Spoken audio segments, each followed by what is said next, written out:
I'm back with more poorly edited video, but great content. Come over to your mat. You want to have your foam roller again. And this is actually strengthening abdominal work and hip releases.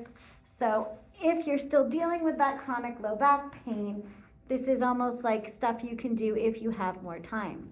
So pretend you just did all that awesome hip release I did in the last video. And now from here, we can actually start to engage the abs. Exhale, sink into your hips as you stretch the legs up. And just let the knees drop. The goal here is to activate your psoas, which runs diagonally through your abdominals, and it's really a fancy word for your hip flexor. Exhale, pull the stomach in, feel that deep connection through the psoas and then across what we call the iliacus, so the hips. And right back down. You know you're doing this right because it feels like your legs are literally floating. Hopefully you heard my breath. If you don't breathe, this doesn't work. Try it singly, just one leg. If you can only get your leg to here and not fully straight, that's fine. My hips grip, so when I go beyond here, I'm no longer feeling it in my abdominals. I'm starting to feel the quad muscles working, and that's not what we're going for. It's that psoas activation. So the deepest low abdominal. 2 more. And 1 more.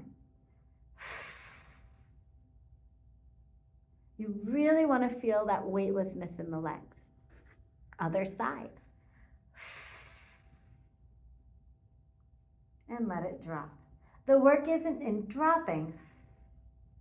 It's in creating that connection through the abdominals to float the leg. Your goal is to keep the thigh itself stable. You can do 4 to 8 of these. Now on the last one, once you've done your single leg, try to get the legs up. Now I don't care if they're straight or bent. Find that position where your legs feel heavy in your hip sockets, and you can almost feel like your legs have turned off. Scissors lazily. It's not about keeping a big range.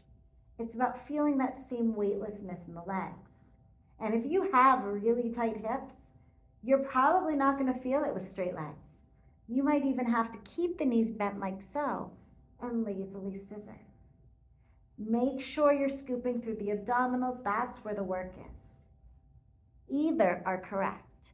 Even here, you'll find as straight as you can bring the legs without going into the hips or the quads. And maybe you have no issues and you're like, woo, I feel it. And you can keep those legs straight. Whatever works for you.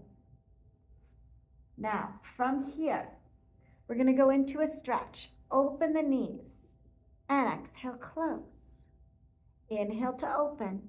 Start to engage the abs to pull the legs back together. So it's not coming from the groin at all. It's a core connection. Pulling the stomach in, using the exhale to activate those deep low abdominal muscles. Same rules apply. If you can do it with a longer limb, go for it. Lengthening the lever makes everything harder. I don't know if you just heard, but my hip just totally cracked, and it felt awesome. Sometimes people ask, is a crack good? Is a crack bad? It depends. But cracking sounds in your body is really just ligament going over your bone. So sometimes you need it, sometimes you don't. That one for me, I needed. Open and hold. Again, I'm super flexible. So if you're like, oh my God, I'm never gonna get my legs that wide, I feel the stretch here, then that's where you stay.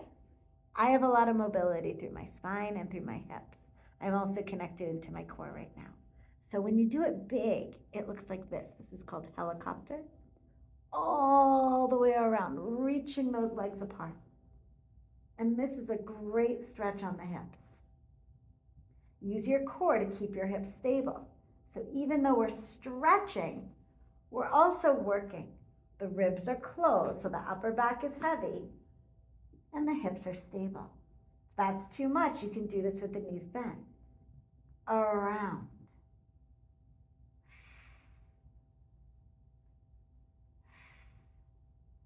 Pick whichever variation works for your body today. And coming back up. Beautiful. You can start to draw circles here.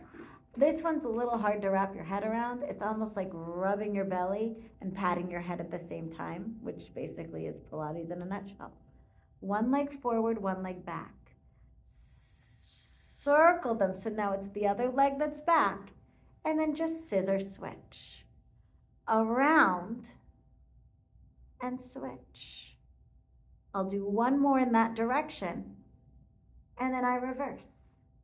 Open, around, trying to keep those legs 180 degrees, as if you were pulling apart a rubber band the entire time. Bending the knees, it works the same. One leg forward, open out wide, and switch. I'll go the other way. Around and switch. And then just simply hug the knees into the chest. That feels so good. And of course, just straightening, flexing and pointing the feet. I did that in the previous video, but my feet were cut off. So that's what I mean. This alone in this position releases tension off the low back by stretching the hamstrings. Hope you found this video helpful. Feel free to subscribe. I will be adding more unedited, raw, uncut footage. From my studio to yours. Have a great day.